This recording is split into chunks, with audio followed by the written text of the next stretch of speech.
Hola, soy Diego Díaz, maestro de educación primaria y educación musical en el colegio CPR Campo de Níjar Norte, Colegio Público Rural de la ciudad de Níjar. Pregunta 1. ¿Cuántos alumnos inmigrantes hay en tu aula? Bueno, pues el aula en la que nos encontramos es de quinto de educación primaria. Hay un total de 20 alumnos, de los cuales 14 son inmigrantes, es decir, un 70%. Pregunta 2. ¿La enseñanza es diferente cuando hay alumnado inmigrante en el aula?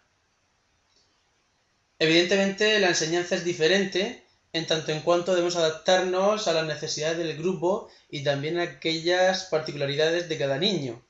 En este caso, todos los alumnos inmigrantes son de origen magrebí y muchos de ellos han ingresado de manera tardía al sistema educativo, ya sea en el presente curso o en otros o en algunos cursos anteriores, pero en muchas ocasiones aún desconocen el lenguaje y si bien saben hablarlo, en numerosos casos tienen dificultades para escribirlo.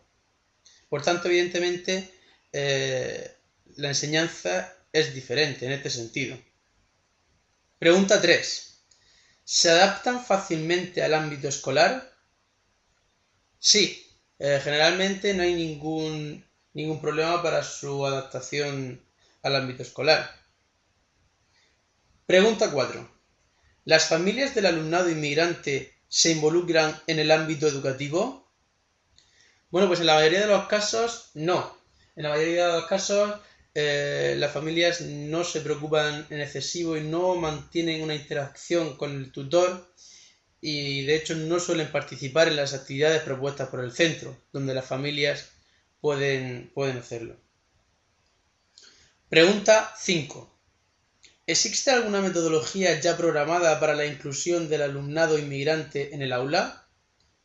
Bien, pues el centro cuenta con un plan de acogida, así como de un plan de convivencia, donde pues aparece una serie de recomendaciones para trabajar con este alumno inmigrante o de inclusión tardía. Pregunta 6. ¿Se trabaja en el aula mediante actividades el conocimiento y la práctica de las diversas culturas? Sí.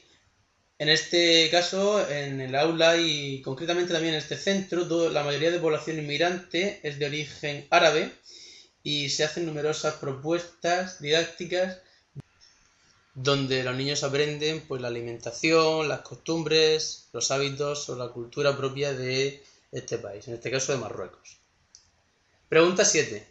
¿Se realizan convivencias o actividades extraescolares en las que participen las familias, alumnos y profesorado?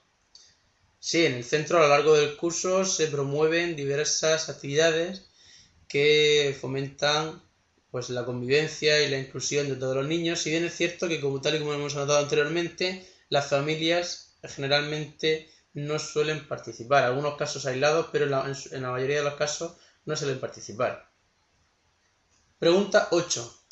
¿Cómo son los resultados académicos de los alumnos inmigrantes? Bueno, pues en líneas generales los resultados no son positivos, pero también depende del caso particular. Hay niños que viven en este municipio desde su nacimiento y forman parte de la vida escolar desde los 3 años y no tienen ningún problema tanto para desenvolverse en el idioma como para escribirlo. Si bien es cierto que otros niños han llegado a este municipio hace meses o escasos años y en casa no hablan en castellano, por lo tanto tienen dificultades aún en estas edades, con 11 años, tienen serias dificultades para reflejar por escrito el idioma y también dificultades en otras áreas de conocimiento como las matemáticas y sobre todo también en idiomas extranjeros, etc. Pregunta 9. ¿El alumnado inmigrante se siente cómodo en el aula y se integra con el resto del alumnado? Sí, no encontramos ningún tipo de problemas de socialización. Existe una buena convivencia y un buen ambiente en el aula que sin duda favorece el proceso de enseñanza-aprendizaje. Pregunta 10. ¿El alumnado inmigrante se adapta finalmente a la cultura del país en el que se encuentra? Sí, considero que sí, que se adaptan plenamente a nuestra cultura, aunque bien es cierto que la mayoría de alumnos y familias, por supuesto, respetan sus costumbres, sus tradiciones, en lo que respecta a la alimentación y, por supuesto, la religión. Gracias por su atención.